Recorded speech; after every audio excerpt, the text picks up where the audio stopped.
اس میں آپ دیکھیے کہ کوئی بھی عقل مند لڑکی وہی ہوتی ہے جو آ، اپنے فیصلے صرف دوسروں کے مشوروں کے تابع نہیں رکھتی، خواہ وہ کوئی بھی ہو۔ ایک مومن کے لیے جو اصل معیار ہے کسی بھی چیز کو ایکسیپٹ کرنے کا یا ریجیکٹ کرنے کا، وہ یہ ہے کہ اللہ اور اس کے رسول صلی اللہ علیہ وسلم کا حکم کیا ہے، اور وہ اس کے سامنے جھک جائے اور وہاں پر اپنی مرضی یا اپنا خیال جو ہے چھوڑ دے۔ اس معاملے میں ہمارا دین ہمیں یہ سکھاتا ہے کہ عورت شوہر کے معاملے میں اپنے والدین کی بھی بات نہ مانے، خواہ ان کا مشورہ بظاہر دیکھنے میں اسے بہت اچھا بھی لگ رہا ہو، لیکن وہ شادی کے بعد اپنے شوہر اور اس کے گھر اور اس کے فائدے کو مد نظر رکھ کر دیکھے کہ کیا چیز اس کو فائدہ دینے والی ہے۔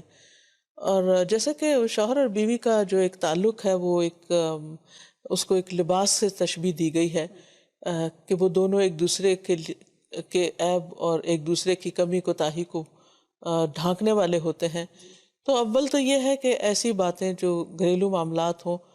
وہ والدین کے ساتھ بھی شیئر نہیں کرنی چاہیے، اللہ یہ کہ کوئی بہت ہی بڑا مسئلہ ہو جائے جس سے لڑکی خود نہ نبٹ سکتی ہو،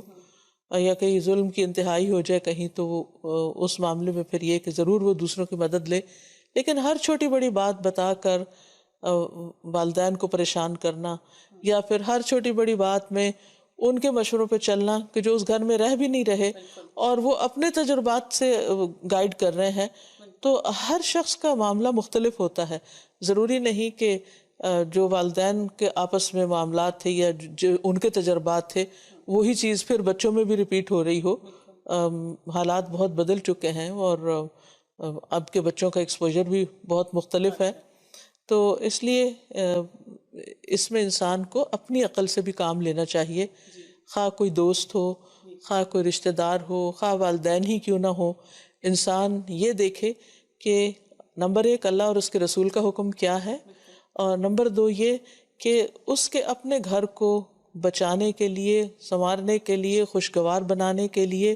کیا چیزیں زیادہ کارآمد ہیں، اور وہ ان چیزوں کو اختیار کرے، نہ کہ اندھا دھند صرف یہ دیکھے کہ چونکہ میرے ماں باپ ہیں لہٰذا ان کی ہر بات درست ہوگی۔ تو ضروری نہیں کہ ان کی ہر بات درست ہو، وہ بھی انسان ہے، ان سے بھی غلطی ہو سکتی ہے، بلکہ کوشش یہی کی جائے کہ ان کو کم سے کم ان معاملات میں انوالو کیا جائے۔ دیکھیے کہ پھر نقصان کس کا ہوتا ہے، انسان ضد تو کر لیتا ہے اور اڑ جاتا ہے کسی بات پر کہ میں نہ مانوں، لیکن پھر یہ انسان کو کس نتیجے اور کس انجام تک پہنچاتی ہے۔ اس کے برعکس اگر انسان تواضع سے کام لیتا ہے، عاجزی سے کام لیتا ہے، تو حدیث میں آتا ہے من تواضع للہ رفعہ اللہ، جو اللہ کی خاطر جھک جاتا ہے اللہ تعالیٰ اس کو بلندی عطا کر دیتا ہے۔ بعض اوقات کسی کے سامنے یہ کہنا کہ آئی واز رانگ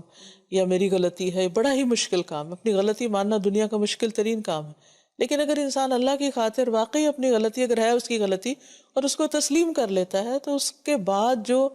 خوشگوار نتائج آتے ہیں وہ پھل بھی وہ خود ہی کھاتا ہے۔ تو اس لیے انسان کو اس معاملے میں کبھی بھی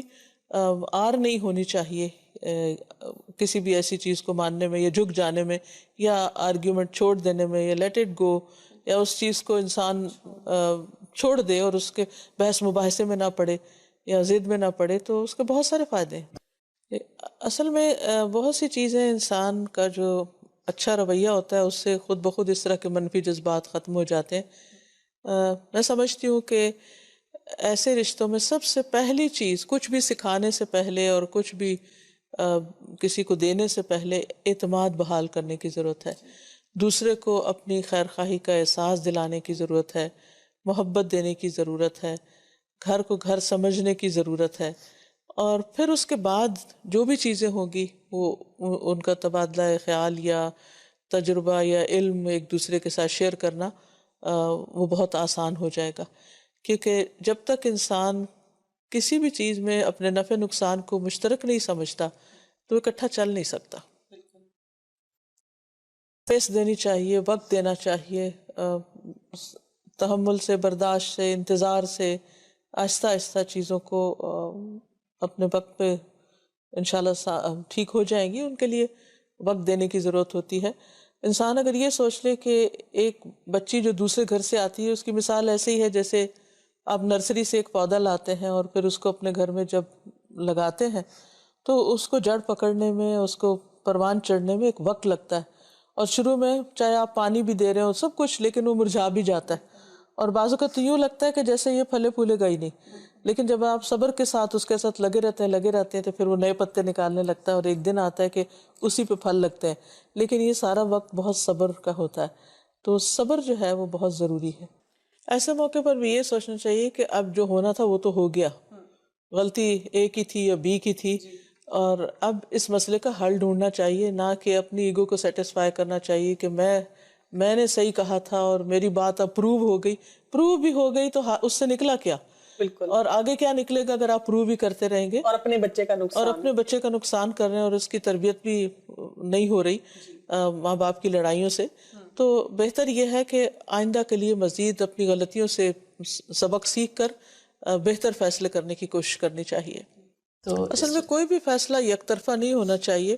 اور بعض اوقات انا بڑوں کی طرف سے ہوتی ہے، اور بعض اوقات یہ خرابی چھوٹوں کی طرف سے بھی ہوتی ہے، کیونکہ ہر انسان کے اندر کسی نہ کسی درجے میں یہ چیز موجود ہوتی ہے، لیکن اگر انسان یہ سوچے کہ اس ضد کا نتیجہ کیا نکلے گا اور وہ کس کے فائدے میں ہوگا، تو پھر شاید انسان اپنے لیے بہتر فیصلہ کر سکے۔ بعض اوقات یہ بھی ہوتا ہے کہ ایک وقت میں انسان کو یوں لگ رہا ہوتا ہے کہ یہ چیز میرے حق میں بالکل ٹھیک نہیں، اور اگر ایسا ہو گیا تو بڑا کوئی نقصان ہو جائے گا، تو وہ صرف ایک انسان کا اپنا خیال بھی ہو سکتا ہے۔ تو ایسے میں بھی انسان اگر نقصان بھی ہو رہا ہے تو یہ چھوٹا نقصان ہے بنسبت اس کے کہ انسان روٹ کے چلا جائے، یا پھر کمیونیکیشن بند کر دے اور اس پر بات ہی نہ کرے، یا یہ کہ پھر بالکل ایک کولڈ رویہ اختیار کر لے کہ یا احتجاجی رویہ اختیار کر لے کہ میں تو اس بات کو مانتا ہی نہیں ہے، سننے کو ہی تیار نہیں، بس ٹھیک ہے جو بھی آپ کرتے ہیں سو کرتے ہیں۔ تو میرا خیال ہے کہ یہ کبھی بھی نہیں ہو سکتا کہ دو اکٹھے رہنے والے لوگوں کے درمیان کبھی اختلاف نہ ہو۔ اختلاف ضرور ہوں گے، لیکن ہم سب کو اتنا میچور ضرور ہونا چاہیے